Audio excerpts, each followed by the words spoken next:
Hi, and welcome back to another episode of That's the Theme. Today's topic: what is Paris Fashion Week? First of all, men's Paris Fashion Week just happened from June 23rd to June 28th, and I think it's one of the not so loud fashion weeks. It just happened. So there's still some noise around it, but also social media just moves things so fast.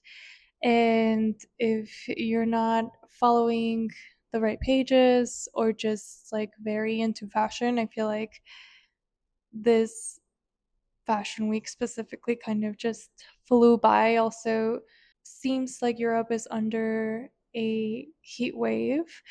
So a lot of the shows from what I saw were moved from the afternoon to the early morning to avoid people and guests being in the heat during the shows. And I think men's fashion doesn't get the credit that it should, but it's definitely out there. And I mean, we saw a lot of the bigger houses like Dior, Louis Vuitton, that I mean caught my attention a little bit more.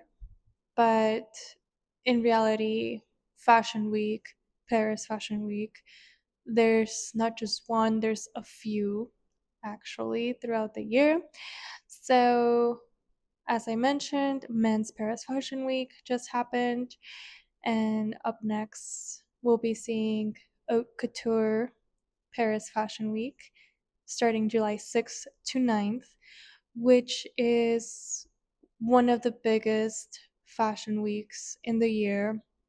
It really highlights the craftsmanship, hours and hours made or worked in individual pieces to be highlighted through these shows. They're sometimes 30 to 70 pieces per show, depending on the designer, the collection, and it needs to meet very specific specifications to be considered an haute couture item.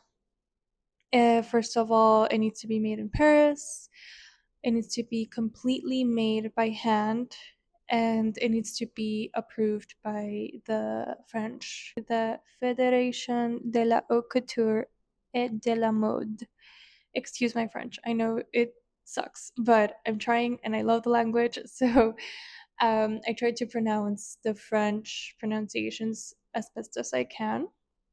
For example, haute couture.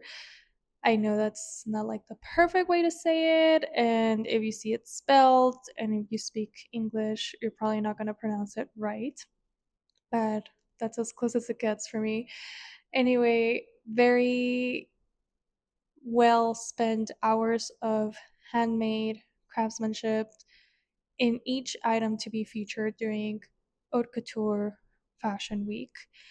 And most of these items or most of these designs are very much to highlight the brands or more so the designers' talents and craftsmanship and creativity, because in all the other fashion weeks, items are usually or designs are usually more for ready to wear. Yes, you will have some high fashion aspect to it and something that's gonna maybe create some talk about the pieces and how it's executed throughout the show.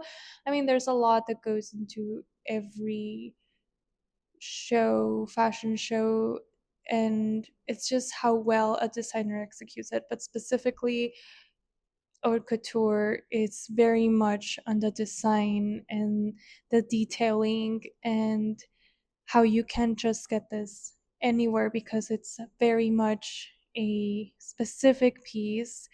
It's not like they're making multiple for ready to wear to later be sold on the stores. It's more so like a piece of art that's created and shown on the runway, which can later be worn more so for artists, special occasions, PR. It's more of the artistry behind the designer and the brand. So I really wanted to highlight a little bit more about like what are these fashion weeks and what are they highlighting and what do they even mean? Why do they even exist? Because if you're not invested in the fashion industry, I feel like it's easy to get lost in how many fashion weeks there actually are and not knowing like when is which and which one's more important and like which one do I pay attention to. It's definitely a lot. It's taken me a while and I still like forget some of the fashion weeks that are coming or are happening. Sometimes they just like happen and I see them on social media and I'm like, oh my gosh, I need to talk about this in the podcast. And I like totally forgot when it was, kind of thing. But I'm just here to inform a little bit. So, going back to Men's Parents Fashion Week, as I mentioned, just happened, ended June 28th. Up next, we have Paris Haute Couture starting July 6th. And after that, we have actually Copenhagen Fashion Week happening in August, which is a fairly new fashion week, I want to say, and not so much new within the time that it's been happening, but more of it being highlighted by the bigger industries and just more designers being put in the spot and being able to showcase outside of Milan, Paris, and New York, which I believe are just the biggest fashion cities. There's, of course, London too, but I feel like for the last 2 years, I haven't heard a lot about designs and designers shows that are really being highlighted in London. So that might change. You don't know. But after August, we have fashion's biggest month, September, starting with New York Fashion Week. Then we have Milan, London, and closing with Paris. So for the rest of the year, those are the biggest fashion weeks you can expect and be on the lookout for on who's creating, I feel like, the more commotion, social media, PR, press.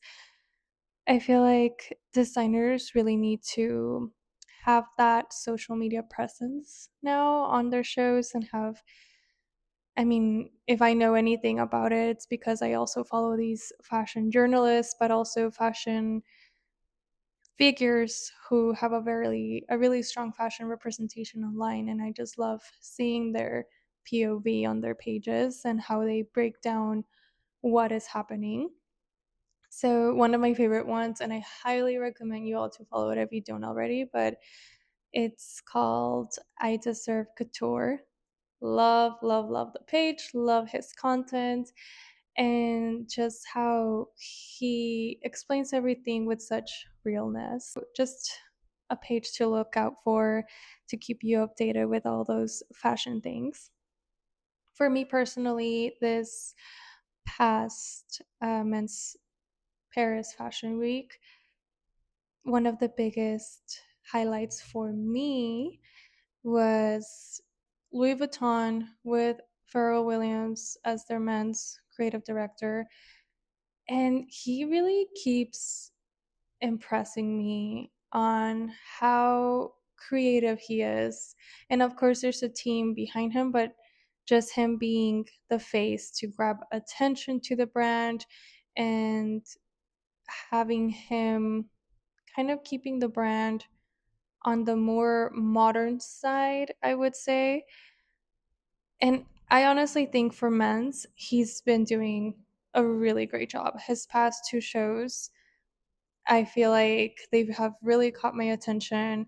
I'm not like a huge Louis Vuitton fan, but I really like what he's doing with the production side of things and how he's tying the accessories, especially for men's, because I feel like it's not that easy to put something new for men's. I feel like designers want to, but society is a little bit closed off to a certain extent.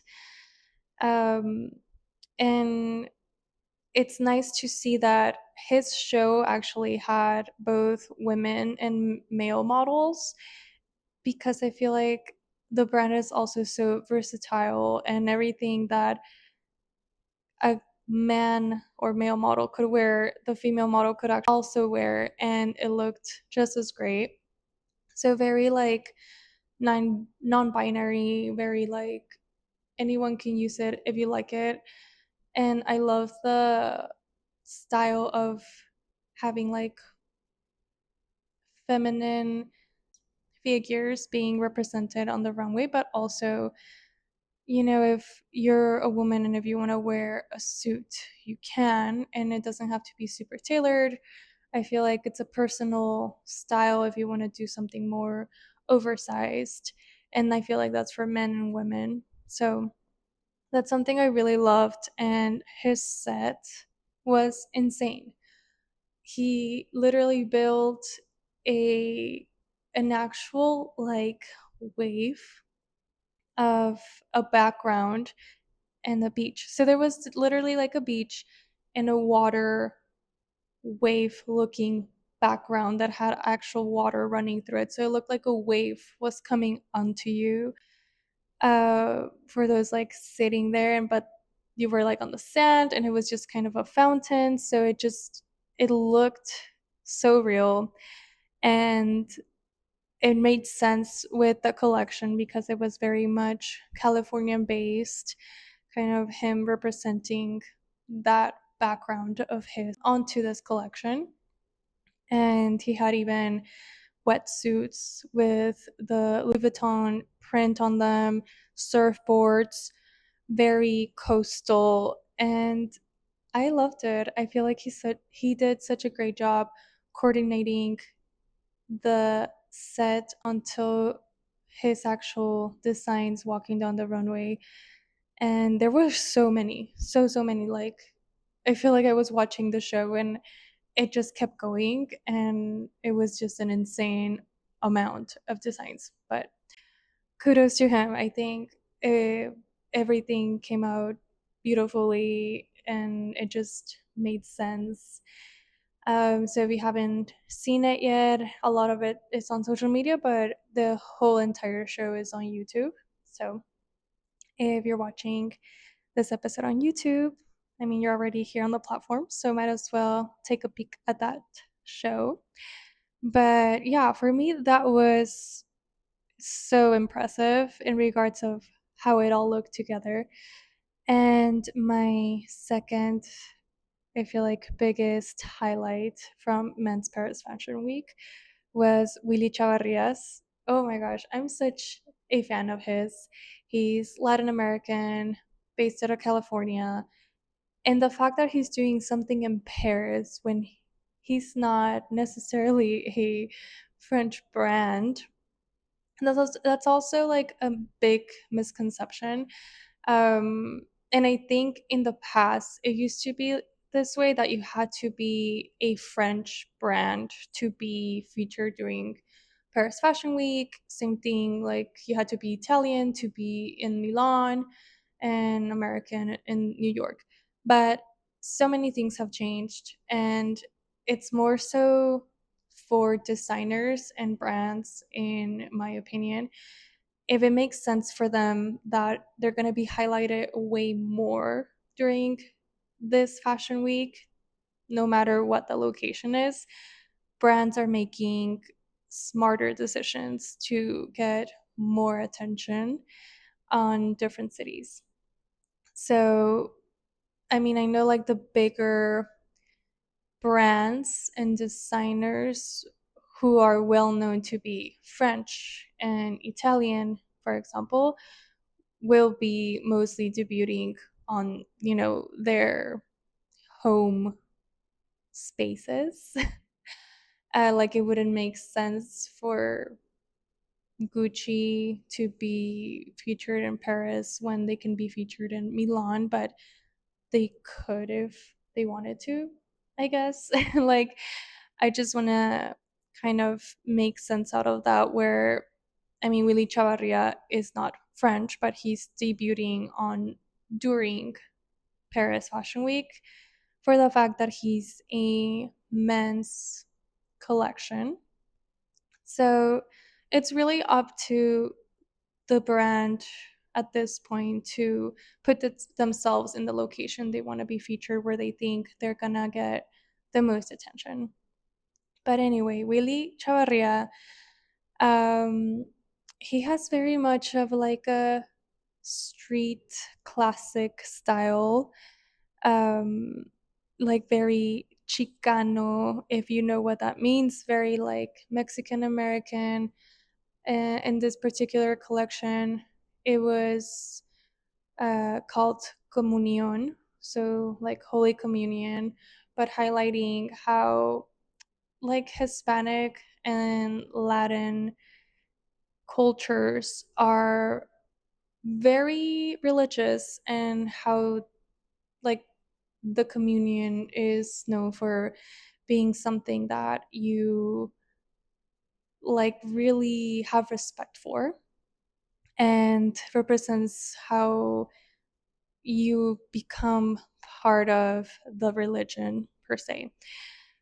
So I really like that he ties the collection to something so like deep in the roots of Latin, Hispanic based cultures, but also making it more modern and more just known. I really like that he has this like old classic style, bringing it into street style. And you saw a lot of the like top hats and bigger, like looser pants that were used more, I feel like, in the, I want to say even like 30s, 40s at the time, at least with like Mexican culture.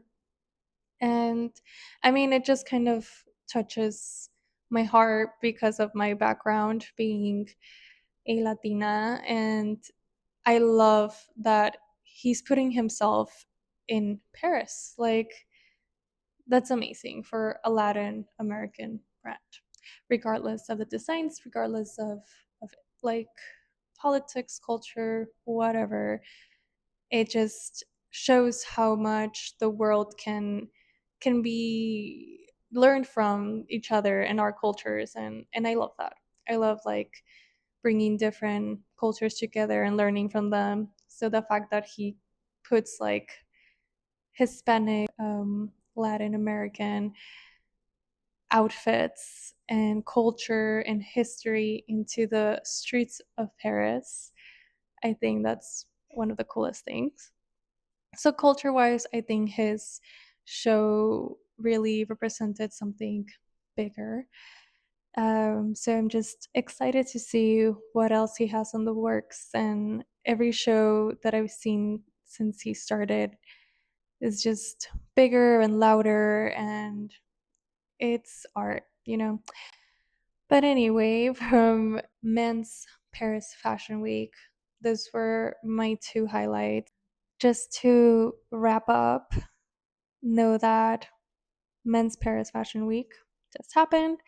Up next, we have Paris Haute Couture Fashion Week coming up in July. So, super soon. I feel like fashion world is just nonstop at this point. And, stay tuned for that, as well as Copenhagen, but of course, New York. Talking about New York, I know I've had a few models reach out to me on like how to do it, how to get into New York Fashion Week if especially if you're not living in New York. And I mean, I've been doing it for, it's gonna be my fourth, if not fifth year. Time flies. So I definitely want to put an episode about that out there, but also like maybe host some sort of informational workshop on whoever wants to participate, especially if you're in Texas. I love to share more on how I do it, and I've been doing it. And yeah, just keeping connected, putting things out there, growing this fashion community. As always, thank you for watching and listening. If you haven't already, please subscribe and follow at That's the V podcast on YouTube, Instagram, and Spotify, Apple Podcasts if you listen through there, just so you can keep up to date with all the new episodes. Episodes do go out weekly, so if you missed one, it'll like recommend you, the algorithm will recommend you from shows that you might be more interested in from the past. But anyway, all the support is very appreciated. So please stay tuned for the next. And that's the beat. Bye. Thank you for tuning in. Make sure to follow at That's the V podcast on all platforms for more fashion content. And a big thank you to our sponsor, JAG Premier Advertising Agency. If you're looking to get on platforms like Hulu or Netflix, check out the link in the description.